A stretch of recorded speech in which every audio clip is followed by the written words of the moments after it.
We spent the last week or so catching up on some outside things that needed happening, garden prep and a few things like that. And today we are going to start moving in.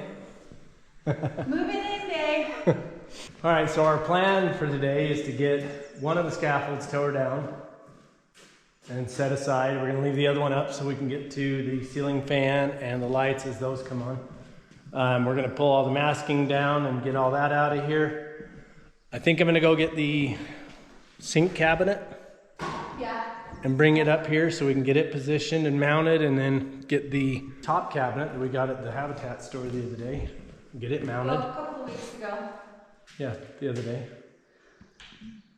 It will look really nice. It's gonna look cool. We're just gonna do a bunch of stuff. Try to get some stuff moved in, some mechanicing tools. I've got to get my truck in here for a full service, and my big gooseneck flatbed. I've got to get it in here and kind of go through it, make sure the brakes are adjusted, lights are good, and oils and everything, tire pressures and everything, because I've got a big trip I've got to take in the next week. This weekend. Pretty exciting. Yeah. 1,500 miles one way. Taking your dad with you, thank goodness. Taking Dad with me for my little co-pilot. For your comic relief. Yeah. Keeping you awake. So let's get it cleaned up. Let's get things going. Let's go.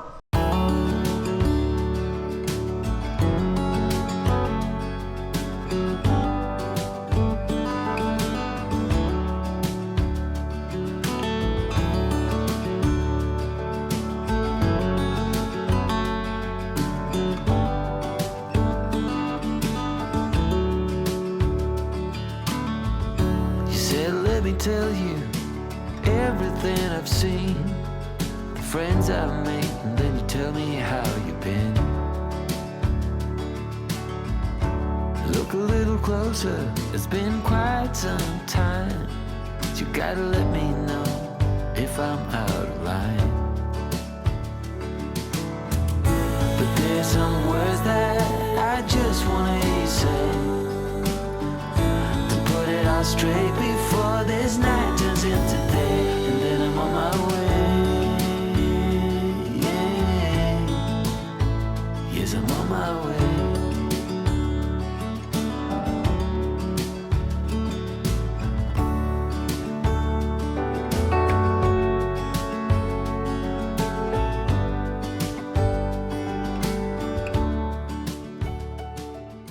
Okay, that's the ceiling fan.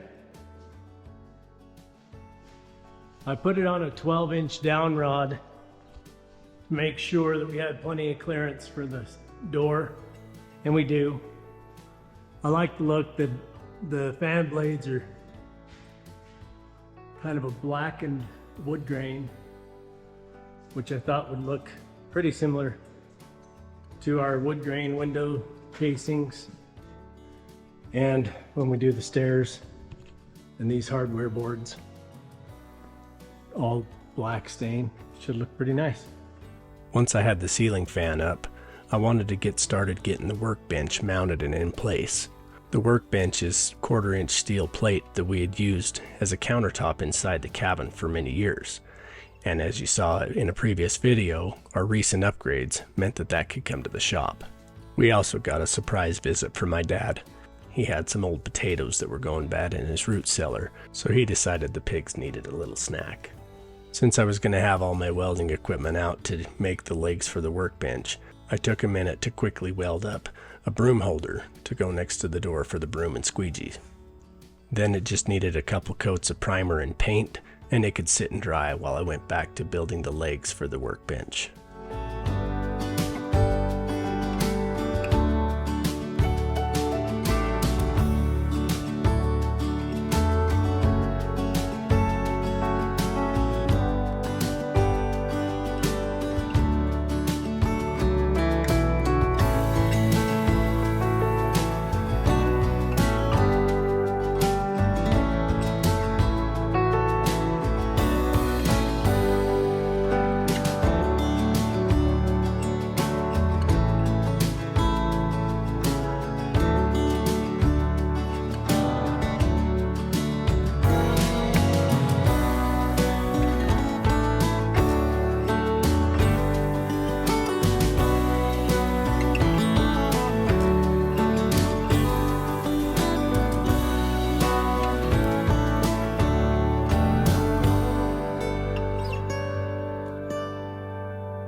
I'm on my way.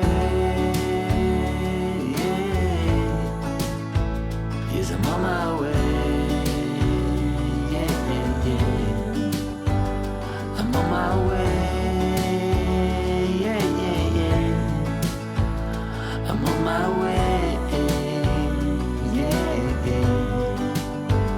I'm on my way.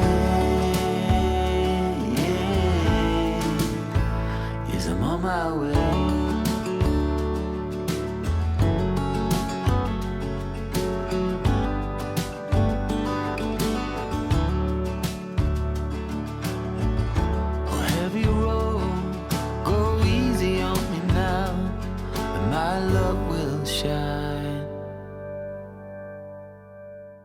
Sunday morning at 5:30 a.m. and we get to watch the moon set and the sunrise in the same window of time. As Dad and I begin our 1,500-mile journey down to Lyndale, Texas, we're headed down to pick up a CATD3 bulldozer for our farm that I purchased on an auction that previous week.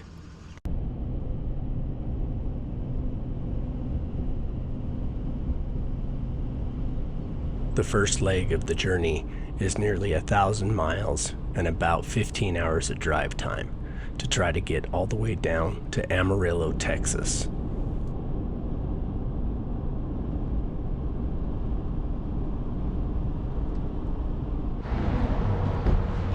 All right, 10:30, but we made it. We're in Amarillo to stay the night here and then head for Fort Worth on down to Lyndale tomorrow morning. The next morning, we were on the road for about 45 minutes before we witnessed the sunrise over the plains southeast of Amarillo. We had some beautiful views and day 2 was going really well until that afternoon. We got about 5 miles outside of Greenville, Texas, and we had a truck issue. The diesel emission system flagged a fault and shut us down into limp mode, which meant maybe 25 miles an hour all the way to the dealer. So by the time we got there, I was ready to leave the truck behind and take a new one. But I gotta give a shout out and a huge thank you to Eric at Britain Motors in Greenville for helping getting us back on the road within just an hour or 2. We made it by the skin of our teeth. So we had to stop at the dealership and get fixed on our diesel exhaust system. So we got it done and got on the way and we made it just in time. When Eric brought the truck into the shop and pulled the diagnostic information, he had a whole list of active and history codes in the computer system that he brought out to share with me. Most of the codes related to the diesel emission system and were symptomatic or secondary codes, but not necessarily the problem. One code, however, indicated that the engine coolant temperature was not getting hot enough, and that would prevent the diesel emission system from functioning properly. I was going to need new thermostats, and then we would have to start the diagnostic all over again, which meant that we'd be shut down for days. I've been an ASE certified master mechanic in automotive and heavy truck applications for years. So it's pretty refreshing to come to a dealership and deal with a mechanic like Eric, who's open to real thorough diagnostic steps. We discussed the issue, and he was open to my recommendation that we force the engine temps up and allow the emissions to go through its self-checks. That way we could verify if there was any real emissions problems or if it was just the thermostats causing it. But that's the beast. Little 8-foot blade, 15,000 pounds. Got a few leaks and small things. It's an old one, but it's a good one. Pretty clean otherwise, so should be good. We'll get it home, get it washed up, cleaned up, look it over, fix a few leaks, and see what we can do with it. We drove about 15 or 20 miles or so and then decided to stop for fuel and double check all the chains to make sure everything was tight and nothing was moving. Fuel was only $3 a gallon for diesel, so it was so cheap I decided to fuel up the machine and the truck and the auxiliary tank before riding off into the sunset to get back to Amarillo that night, but more like 3 a.m. Well, we got up this morning and needed to change the thermostats on the truck real quick. That was part of the reason that it shut us down. The engine temperature wasn't getting hot enough for it to go into regen mode and clean out the DPF. They got it to force a regen and we got it cleared out so we could get the machine picked up last night. Got it literally picked up just in the nick of time. They actually stayed 20 minutes after closing to make sure that we could get it picked up. And then we made it back to Amarillo. And so then this morning we decided before we got going, we needed to make sure those thermostats were changed. And my primary thermostat was stuck open just slightly, but enough. That's all it takes. So now we're gonna go get some coolant, make sure everything's good to go, and then hit the road, make our way back. Hopefully everything will be in better shape now since we will be able to maintain temps. Everything was going pretty okay as we made our way through the panhandles of Texas and Oklahoma. Occasionally, we'd get a warning light or message trying to threaten our good time that we were having. But really, everything went just fine. That is, until we made it to Wyoming. Well, we made it to Rawlins. Stopped for fuel.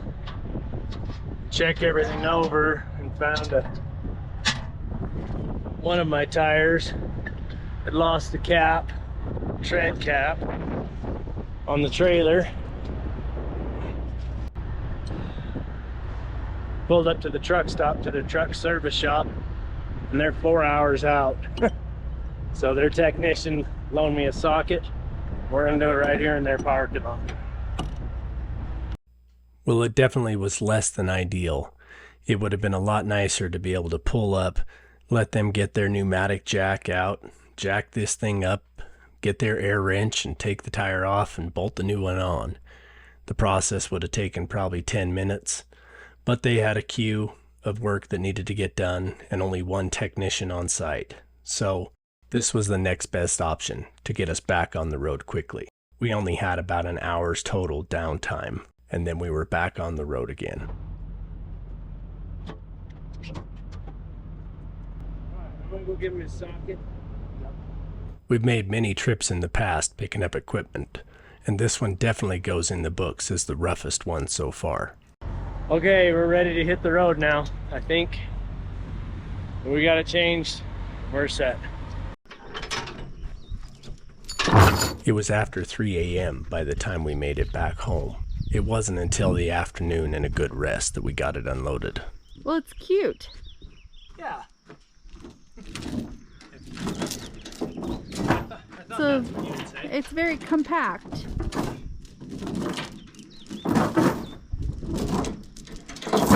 Should be just the right size for our purposes.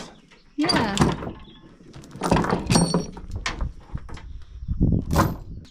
It's gonna blow oil out here. I could see that. Spots that are like that. Yeah, as soon as you turned it off, it really kind of started spewing out oil. Might need to get it in the shop and just Kind of go through it and see what hoses and stuff. See?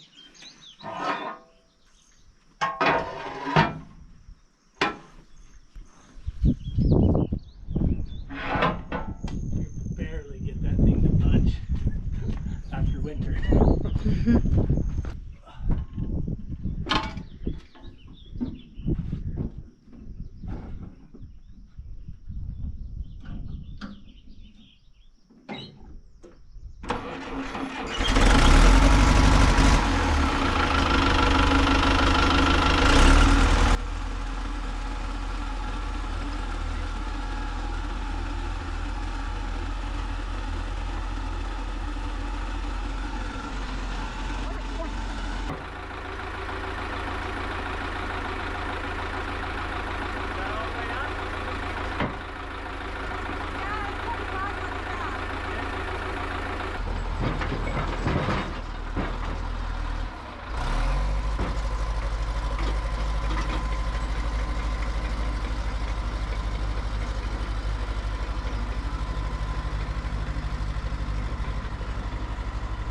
For sight unseen, it's all right.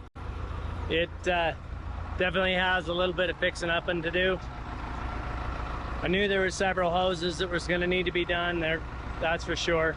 It's pretty low on oil right now, so it's not as responsive as it should be with the brakes and everything, but it is getting there. I think it's still a good buy.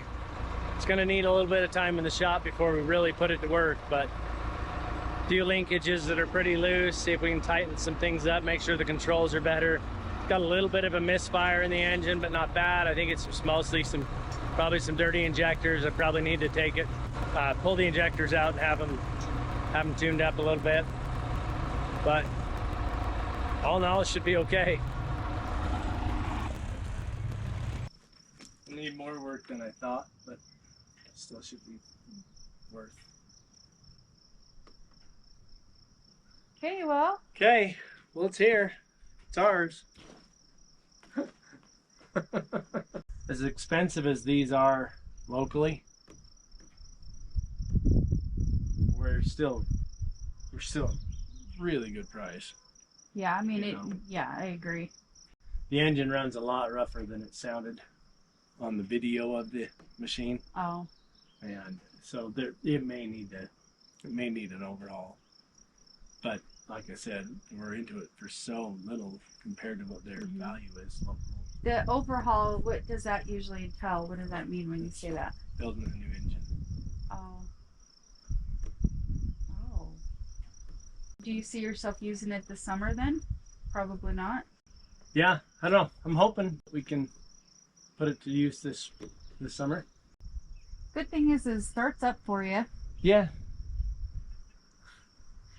But I've had cars that start up and those really bad cars. So yeah, I mean, it's a positive, but not always is it. May not be the best thing, but it's something, right?